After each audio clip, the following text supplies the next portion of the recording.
think people who say the characters suck haven't gotten any sports, to be honest. Yeah. And people who say the story sucks don't understand storytelling. And that, yes, the story is tropey nonsense, but that doesn't make it bad. Because there is another, I don't even know if it's a trope, but it's a saying called a simple meal well done. The plot is junk food, but it can be really tasty junk food. And junk food isn't always bad. It's sweet and fun. It's like a summer blockbuster, you know? You don't sit down in an Avengers movie and be like, oh, this storytelling is like groundbreaking and amazing, and I never thought that they would tell stories this way before. Are you okay? No, you go there to have a fun time and watch, you know, superheroes beat up aliens or whatever they're doing. Sorry, I'm just skipping through so I can. 3 hours try to be realistic, politics, and nonsense, nonsense, plus a lot of genuine touching moments. Expectation. Expectation versus reality. Yep, still Anna. Is that people, and I think game reviewers, people who review games for story, and to a lesser extent, Fire Emblem stories, maybe to a greater extent Fire Emblem stories, heck, ugh, think about that for a minute.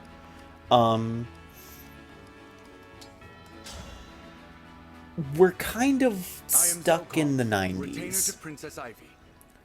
I'm a lot stronger than I look. In the sense that It's okay. I'll in win the next one. 90s, turn of the century, you know, going from, you know, Nintendo 64 to GameCube. Freaking great level up on Zelkov, by the way. What the heck? We have the people had the issue, and the media had the issue where it wanted to be dark for the sake of being dark, and confusing darkness with... I'm actually gonna turn this volume down a little bit. Dark for the sake of being dark, and consuming darkness with realism. You run into the issue with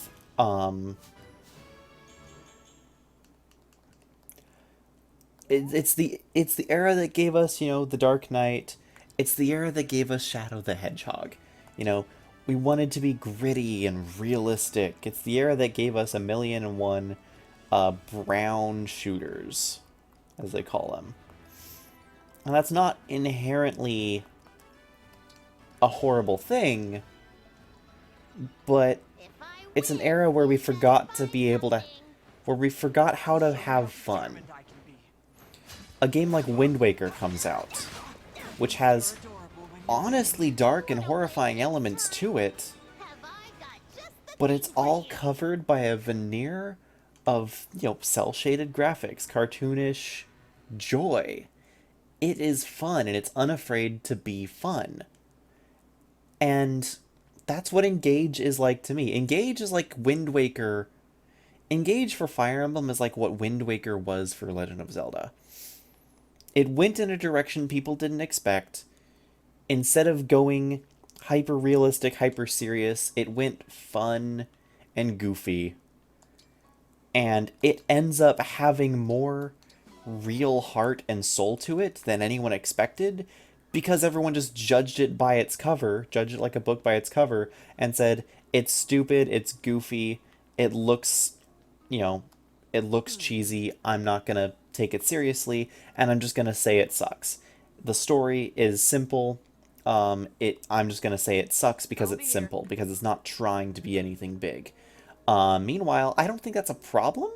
I think that's actually a strength, because if the story's trying to be simple, if it's not trying to be big... I'm just going to run around the Somniel so I can talk. If the story's trying to be simple, if it's not trying to be big, then it's going to... then the moments where it does pull off what it's trying in a good way stand out more. Meanwhile, if it's trying to go big and trying to be bold, then what stands out more are the moments where it fails. Three Houses is a perfect example. It tries to be this big...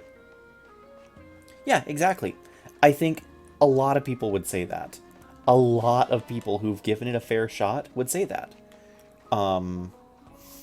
But yeah, like Three Houses falls into the exact opposite trap. It tried to be this big, serious, world-spanning narrative, but that is very hard to do right. And you can easily write yourself into corners, especially when you're creating four different, like, alternate universes. You write yourself into corners, you forget things, you misplace things, and then all those cracks start to appear, and every time a crack appears, it then becomes a lot more of a problem because you're trying to build this world that is so, like, has an answer for everything, that everything is grounded, everything's realistic, everything fits. Like, I love the Blue Lion story. I think that the way they handled the death of Rodrigue is the weakest part of that story. And unfortunately, not only is that the weakest part of the story, that's also kind of the linchpin of the story for Dimitri's change. Is Rodrigue's death forces Dimitri to take accountability and change. And unfortunately, the way they handled Rodrigue's death was not well executed compared to what it could have been. And so it's, in a story that's big and complex, it's the small stuff that ruin it. In a story that's lighthearted and fun, it's the small stuff that makes it. And I think with Engage, yes, the big story beats, they're not super... The big story beats, you can see them coming from a mile away if you're familiar with Fire Emblem. It's not coming forth, it's not trying to pull the rug out from under you and surprise you. What it is doing is saying, hey, these are the big story beats, we're not going to blow you out of the water, but it's the small elements within those that you're going to latch onto, that you're going to like, that you're going to engage with, that are going to stand out, that are going to be interesting. And I feel like that's what more pieces of media need to do. It's not wrong to have big expectations and high hopes. It's not wrong to try to create, the next Xenoblade. It's not wrong to try and create the next, Final Fantasy. These big, huge narrative events work. They work, honestly. But it's also not wrong to try and be Super Meat Boy. It's not wrong to try and be, something dumb and simple that works. The reason why I love Echoes so much, why I love its story so much, is not because it's a groundbreaking story that I've never heard before.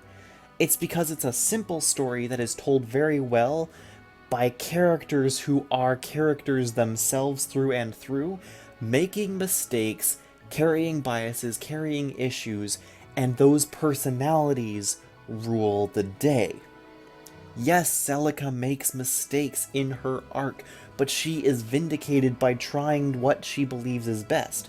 Yes, All makes mistakes in his arc, but he is vindicated by trying what he does best. And those interactions, those character level interactions, make it work. Yes, Fire Emblem 7 has a lot of plot holes in its giant world-spanning quest, but it's the little character moments, the character interactions, what we see between the four fangs, the three lords, that make it work. And I think it's high time that we stop saying, oh, just because something isn't the biggest and best, it's automatic garbage. I think it's time that we say, we're allowed to have our junk food and like it, okay? Can we just enjoy the donut for a second without saying it has to be a full 3-course meal? Otherwise it's not worth eating? Sometimes, every once in a while, you need a donut, okay? It would be bad if all media were donuts. If all food were donuts, we would starve to death. It wouldn't be good. If all media were, popcorn flicks, we wouldn't really move forward. But not everything needs to be groundbreaking. Not everything needs to be world-changing. Not everything needs to be pushing an agenda. Sometimes we can just have fun.